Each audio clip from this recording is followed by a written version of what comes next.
This offers us a lot to think about, on the subject of which, emulating the human brain is exceedingly difficult and yet another reason for age's still hypothetical future.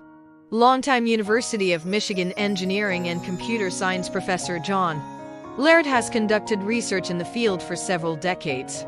The goal has always been to try to build what we call the cognitive architecture, what we think is innate to an intelligence system. He says of work that's largely inspired by human psychology.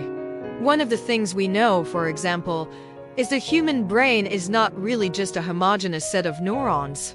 There's a real structure in terms of different components, some of which are associated with knowledge about how to do things in the world. That's called procedural memory. Then there's knowledge based on general facts, say, K.A. semantic memory, as well as knowledge about previous experiences or personal facts, which is called episodic memory. One of the projects at Laird's lab involves using natural language instructions to teach a robot simple games like tic-tac-toe and puzzles. Those instructions typically involve a description of the goal, a rundown of legal moves and failure situations. The robot internalizes those directives and uses them to plan its actions.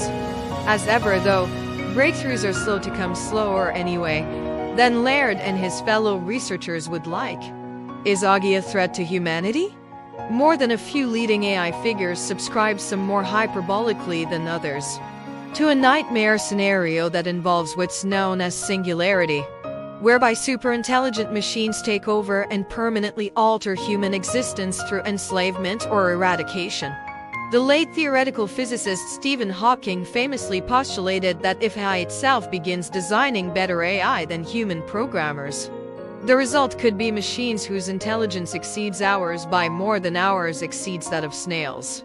Elon Musk believes and has warned that Augie is humanity's biggest existential threat. Efforts to bring it about, he has said, are like summoning the demon. He has even expressed concern that his pal, Google co-founder Larry Page, could accidentally shepherd something evil into existence despite his best intentions. Even John Giosi rules nothing out. He's no alarmist when it comes to AI predictions, but at some point, he says, humans will no longer need to train systems. They'll learn and evolve on their own. I don't think the methods we use currently in these areas will lead to machines that decide to kill us, John Giosi said. I think that maybe 5 or 10 years from now, he'll have to reevaluate that statement. Because we'll have different methods available and different ways to go about these things. While murderous machines may well remain fodder for fiction, many believe they'll supplant humans in various ways.